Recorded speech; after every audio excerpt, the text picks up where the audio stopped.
दोस्तों नमस्कार। तुला राशि वाले मेरे मित्रों, आप सभी का ज्योतिष के इस बेहद ही खास और आपके जिंदगी में बहुत बड़े बदलाव लेकर आने वाले एक खास कार्यक्रम में बहुत बहुत स्वागत है। हृदय से अभिनंदन है। दोस्तों, आपके आसपास घूम रही है यह एक देवी, और ये कोई साधारण देवी नहीं है। इनका आपसे बहुत गहरा नाता है और ये देवी आपको आपके जीवन के बारे में 5 खास बातें बताना चाहती हैं। आपको इन देवी के बारे में जानना बहुत अधिक आवश्यक है। यदि आपने इस वीडियो की अनदेखी की तो आपको इसकी बहुत बड़ी कीमत चुकानी पड़ेगी, और यदि आपने इस वीडियो को पूरा देख लिया, अंत तक देख लिया, तो हम गारंटी देते हैं कि आपके जीवन में किसी भी चीज की फिर कोई कमी रहने वाली नहीं है। आप जो भी चाहते हैं वो सब कुछ आपके कदमों में होगा। आपकी हर एक मनोकामना पूरी हो जाएगी और आपके शत्रुओं का भी पूर्ण रूप से नाश हो जाएगा। क्योंकि हम यहाँ पर बात किसी इंसान की नहीं कर रहे हैं, हम यहाँ पर बात कर रहे हैं एक देवी की, जो आपके ऊपर पूर्ण रूप से कृपा बरसाने के लिए तैयार बैठी हैं। और पिछले कुछ समय से इन देवी ने आपके साथ होने के कुछ बड़े ही स्पष्ट संकेत भी दिए हैं, लेकिन आपने ही अनजाने में इन संकेतों को पहचान नहीं पाया है, या फिर यूं कहें कि आपको ज्ञान नहीं है कि देवी देवताओं के संकेत कैसे होते हैं। तो ऐसे में आपको यह जानना बहुत आवश्यक है कि देवी के आपके आसपास होने के कौन से बड़े संकेत हैं। उन संकेतों को भी हम आपको बताएंगे, साथ ही साथ हम इस देवी के बारे में आपको संपूर्ण जानकारी विस्तार से देंगे। और इन सबसे महत्वपूर्ण बात कि ये देवी आखिर आपसे चाहती क्या है और कौन सी है वो 5 खास बातें जो ये देवी आपसे कहना चाहती हैं। क्योंकि दोस्तों, इन्हीं बातों में छुपा हुआ है आपके एक स्वर्ग जैसे सुंदर भविष्य का रहस्य। तो आप वीडियो को पूरा देखें, बस हमारा आपसे यही एक निवेदन है। क्योंकि दोस्तों, इस तरह के वीडियो बनाने में बहुत मेहनत लगती है। हम और हमारी पूरी टीम दिन रात मेहनत करके आपके लिए सर्वोत्तम ज्ञान का भंडार लेकर आते हैं और वीडियो के रूप में आपके सामने प्रस्तुत करते हैं। ऐसे में यदि आप इस वीडियो को पूरा देखेंगे तभी आपको संपूर्ण ज्ञान प्राप्त होगा और आप अपने जीवन को पूर्ण रूप से बदल पाएंगे। भगवान श्री कृष्ण ने गीता में कहा है कि हे वत्स, अधूरा ज्ञान एक 2 धारी तलवार के समान होता है।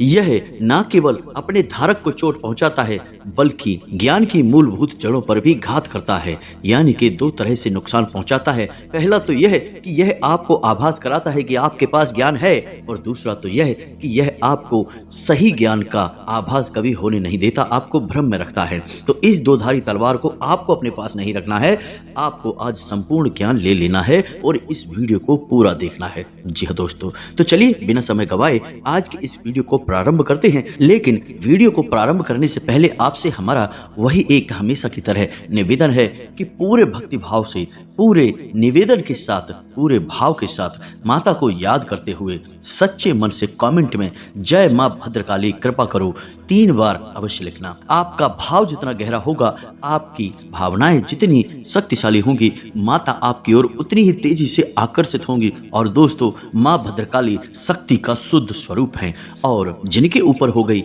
मां भद्रकाली की कृपा, उनका तो फिर कोई बाल भी बांका नहीं कर सकता है। यह तो आप भी जानते ही हैं। तो दोस्तों, बिल्कुल भी संकोच मत करना, कमेंट बॉक्स में जय मां भद्रकाली कृपा करो भर के रख देना। साथ ही साथ यदि चैनल पर आप पहली बार आए हैं तो चैनल को सब्सक्राइब करके बगल में जो घंटी का निशान है उसे भी दबाना बिल्कुल ही ना भूलें।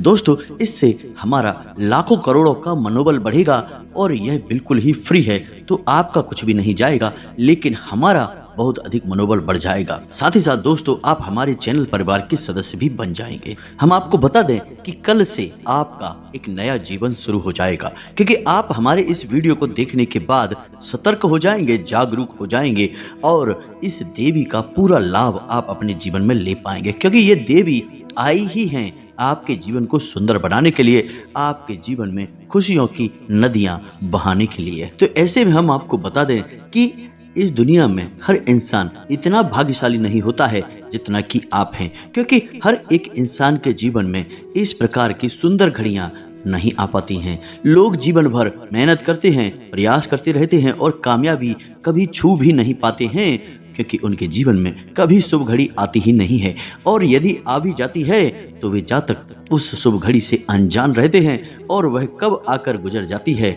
और उनका जीवन ज्यों का त्यों बना रहता है, उन्हें इस बात का एहसास तक नहीं होता है। तो दोस्तों, ऐसे में आप बेहद ही सौभाग्यशाली हैं कि आपको कम से कम कोई ज्ञान देने वाला तो है, कम से कम आपको आने वाली इन शुभ घड़ियों के बारे में पहले से ज्ञान तो मिल ही जाता है, या फिर यूं कह सकते हैं कि आपके कर्मों का फल ही अब आपको मिलने जा रहा है, और आपने जानबूझकर अपने जीवन काल में आज तक कभी किसी को कष्ट दिए नहीं हैं।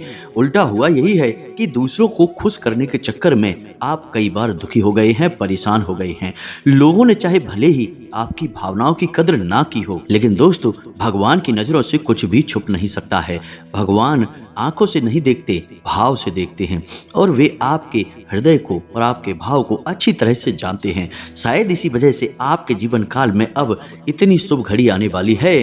देवी का आशीर्वाद आपको प्राप्त होने वाला है, जिससे अब आपके सारे दुख तकलीफ दूर हो जाएंगे और आपका जीवन सुंदर और फूलों की तरह महकने वाला है। तो अब ऐसे में आपके लिए आवश्यक यह है कि आप इस दिव्य शक्ति के द्वारा दिए गए संकेतों को पहचान लें, क्योंकि यहीं पर तो वह चाबी छुपी हुई है जहां से आपके भाग्य का रास्ता खुलेगा।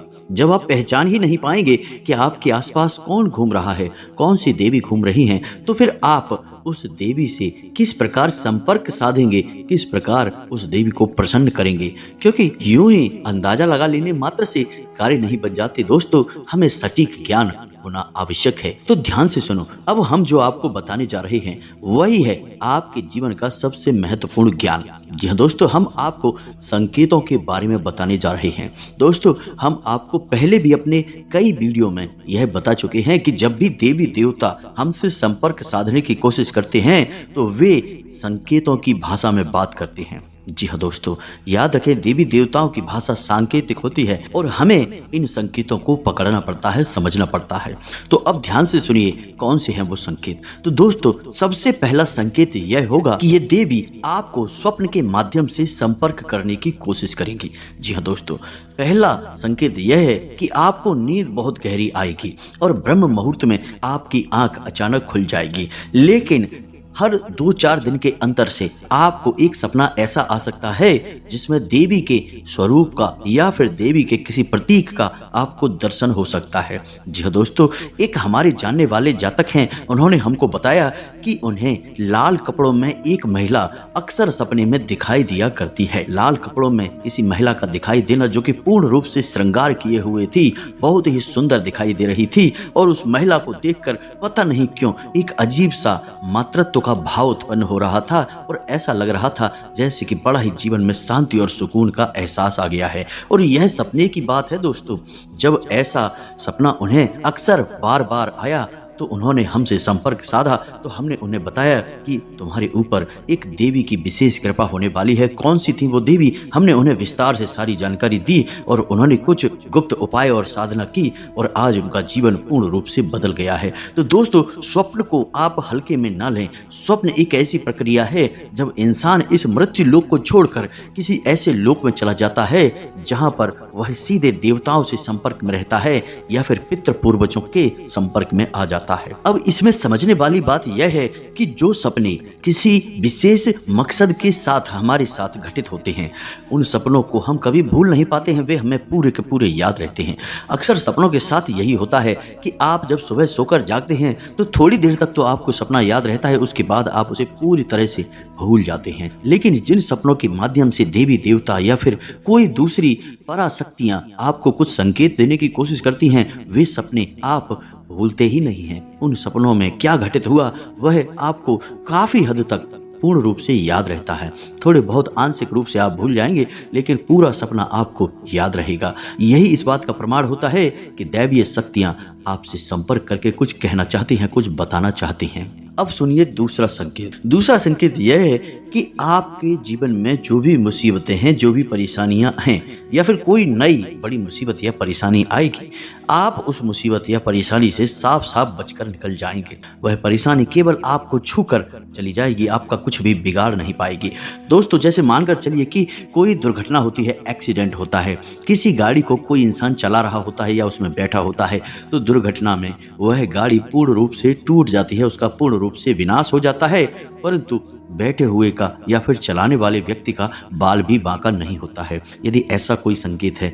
मात्र ये तो एक घटना है, ऐसी कई और भी घटनाएं हो सकती हैं, जैसे कहीं कोई हादसा हो गया, झगड़ा हो गया, कोई बात हो गई, लेकिन आपको खूब पता था कि वहां पर आपको बहुत अधिक नुकसान हो सकता था, लेकिन आपका कुछ भी नहीं बिगड़ा, आप साफ साफ बच कर निकल आए।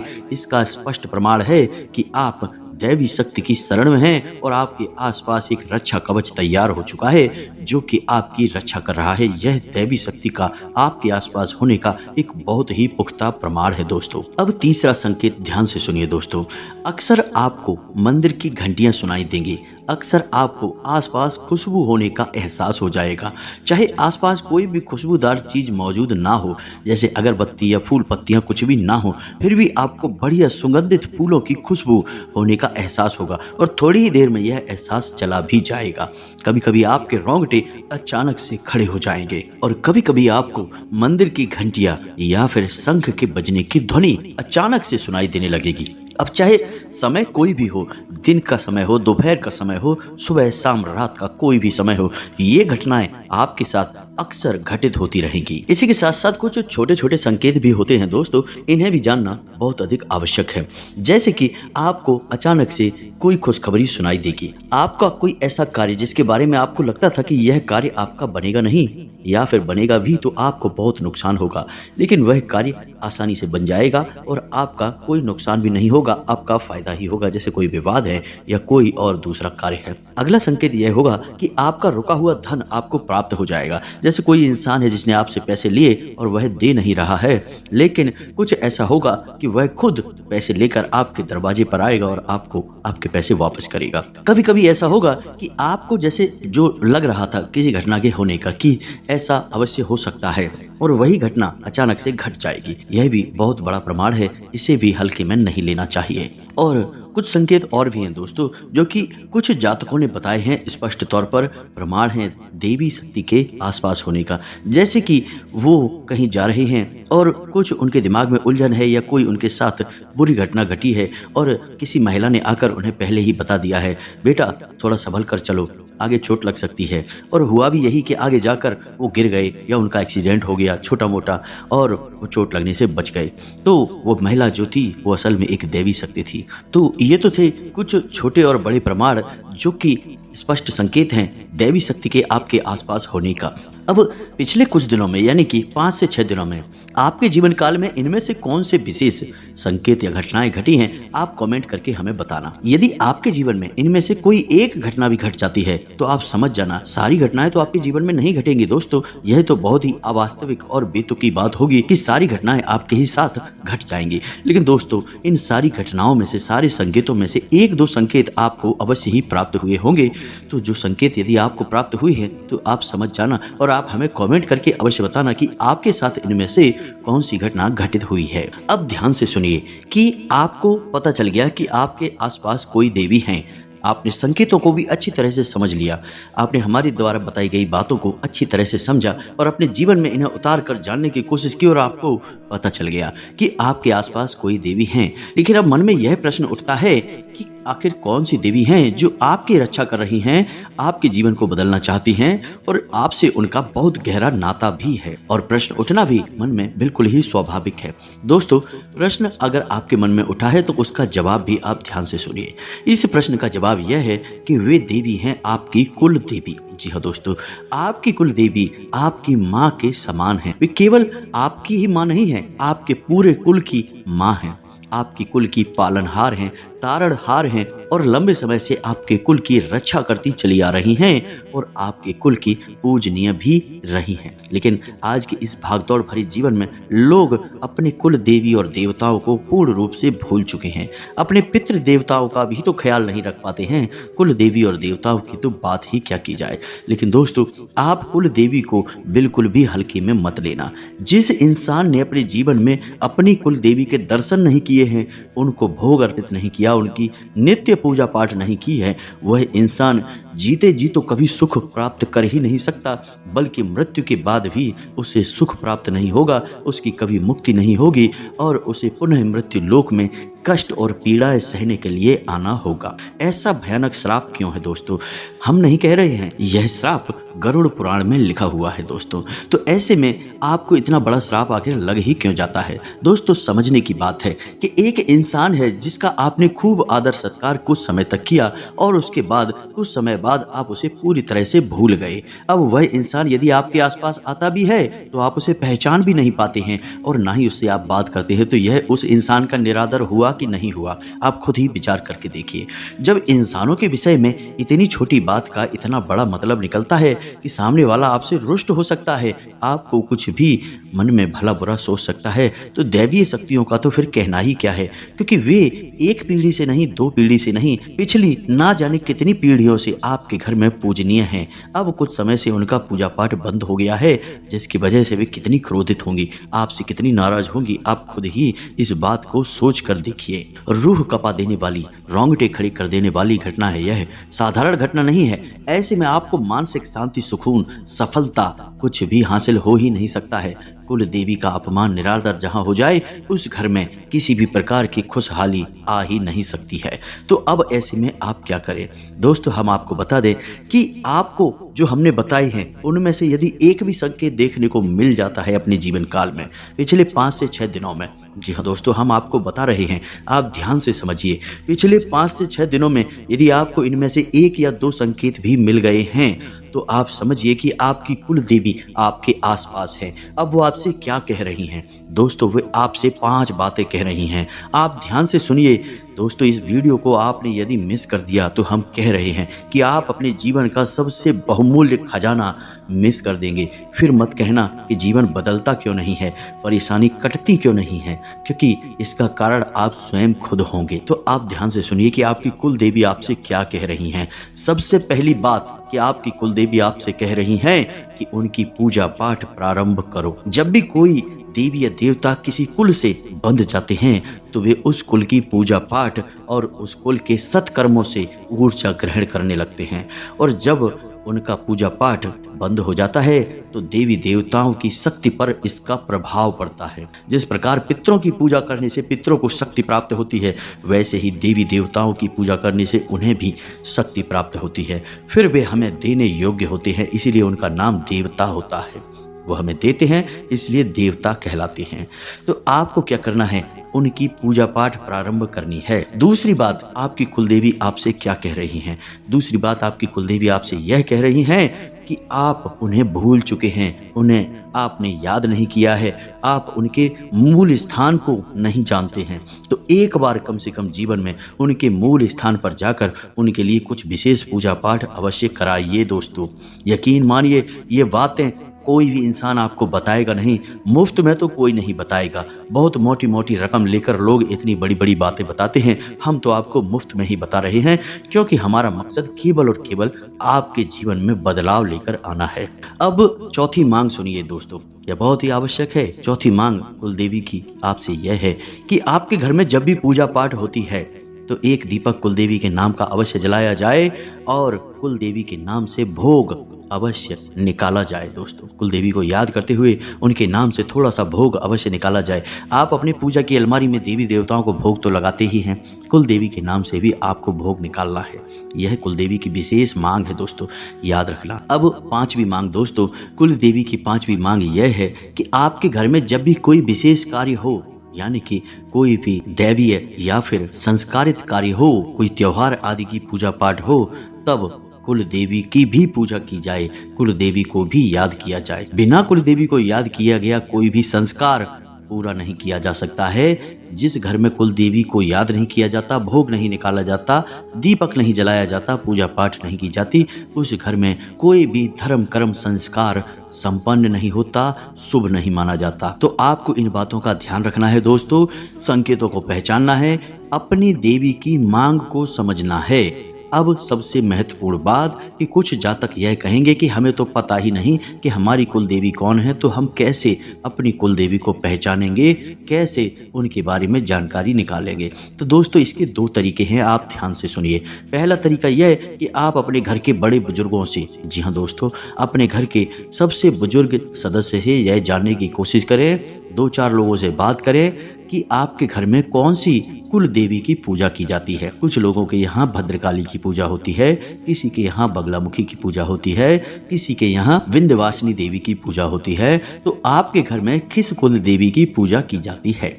अब यदि आपके घर के बड़े बुजुर्गों को भी इसके बारे में पता नहीं है तो फिर आपको करना होगा एक विशेष प्रयोग। जी हाँ दोस्तों, यह प्रयोग 7 दिनों तक चलेगा, थोड़ा सा कठोर रहेगा। इस प्रयोग के बारे में आपको हम बताने जा रहे हैं, ध्यान से सुनिए। इस प्रयोग को करने से आपकी कुल देवी आपको सपने के माध्यम से संपर्क करके स्वयं दर्शन दे के बताएंगी, या फिर कोई ना कोई और संकेत आपको प्राप्त होगा जिसमें आपको आपकी कुल देवी के बारे में पता चल जाएगा। जी हाँ दोस्तों, तो अब अपनी कुल देवी को पता लगाने का सबसे शक्तिशाली उपाय क्या है, इसे ध्यान से सुनिए। उपाय आपका शुक्रवार के दिन प्रारंभ होगा, 7 दिनों तक चलेगा दोस्तों। इसके लिए आपको सामग्री क्या चाहिए, ध्यान से सुनिए।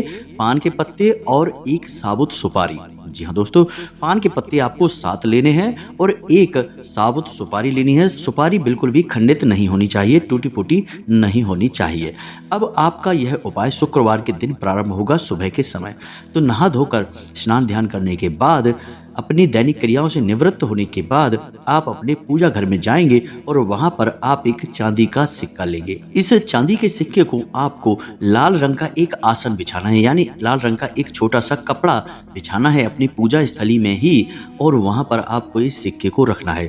और इस सिक्के के ऊपर आपको वह सुपारी लेकर आई हुई रखनी है और उस सुपारी के ऊपर आपको जल की कुछ बूंदें छिड़कनी हैं। अब आपको गाय के घी का एक दीपक वहां जलाना है और हाथ जोड़कर प्रार्थना करना है कि हे माँ, हम भूल चुके हैं कि आप कौन हैं, लेकिन आप हैं हमारे कुल की रक्षक हैं। हमसे जो भूल चूक हुई है उसे आप क्षमा करें और नादान समझकर माफ़ करते हुए हमें किसी प्रकार का संकेत दें ताकि हम आपको पहचान सकें और आपकी पूजा पाठ प्रारंभ करके जीवन को धन्य बना सके। जी दोस्तों, इस प्रकार की आपको प्रार्थना करनी है और मौली अर्पित करनी है। सुपारी को आप जैसे ही मौली अर्पित करते हैं तो वह जागृत हो उठती है और गौरी गणेश का स्वरूप ले लेती है। जी हाँ दोस्तों, तो आपको मौली अर्पित करने के बाद कहना है कि माता आप वस्त्र स्वीकार करिए। इसी के बाद आपको सुपारी को थोड़ा सा सिंदूर लगाना है और फिर से प्रार्थना करनी है कि हे माँ, आप श्रृंगार स्वीकार करिए। और इसी के साथ आपको कुछ मीठा प्रसाद के रूप में, भोग के रूप में माता को अर्पित करना है और हाथ जोड़कर कहना है कि हे माते, आप भोग स्वीकार करिए। बस आपको इतना करना है। अब यह सुपारी और सिक्का वहीं पर रखा रहेगा और पान के जो पत्ते हैं उन पत्तों को भी आप हर रोज एक पत्ता माता को अर्पित करेंगे और उसके बाद उस पत्ते को अपनी जेब में रखकर घर से बाहर निकल जाया करेंगे। अब हर रोज आपको यही प्रक्रिया दोहरानी है। माता को भोग अर्पित करना है, नैवेद्य वगैरह अर्पित करके, प्रसाद वगैरह अर्पित करके और वस्त्र आदि और श्रृंगार आदि अर्पित करने के बाद आपको माता से प्रार्थना करनी है कि हे माँ, आप कोई संकेत दीजिए जिससे हमें आपके शुद्ध स्वरूप का ज्ञान हो सके और हम आपकी पूजा पाठ प्रारंभ कर सकें। इस प्रकार की आपको प्रार्थना करनी है। 7 दिनों तक आपको लगातार यह प्रयोग दोहराते रहना है और इस प्रयोग को दोहराते समय आपको कुछ चीजों का विशेष ध्यान रखना है। पूर्ण रूप से सात्विकता को अपने जीवन में शामिल कर लेना है। झूठ और किसी भी प्रकार का प्रपंच आपको नहीं करना है। नकारात्मक लोगों और नकारात्मक वातावरण से आपको दूर रहना है। किसी भी प्रकार की गलत खान पान की वस्तु आपको नहीं लेनी है, जैसे जुआ, मीट, मांस, मदिरा आपको बिल्कुल भी नहीं करना है और जितना हो सके उतना सात्विक भोजन लेना है। लहसुन, प्याज आदि का भी आपको त्याग करना होगा। 7 दिनों के लिए आपको जमीन पर ही शयन करना होगा और जितना हो सके उतना लोगों से कम बात करनी होगी। इन 7 दिनों के दौरान आपको भूले से भी किसी महिला का अपमान नहीं करना है और ना ही किसी भी भिखारी को अपने दरवाजे से खाली हाथ वापस जाने देना है। 7 दिनों के अंदर अंदर माता आपको या तो स्वप्न के माध्यम से या फिर किसी अन्य माध्यम से अपने होने का एहसास अवश्य करा देंगे कि उनका शुद्ध स्वरूप कौन सा है। साथ ही साथ दोस्तों, हम आपको यह भी सलाह देंगे कि आप अपने घर के मुख्य दरवाजे की दहलीज पर शाम के समय गाय के घी का बना हुआ एक दीपक रोज जलाएं इन्हीं 7 दिनों तक। और दीपक की बाती का मुख बाहर की ओर करें।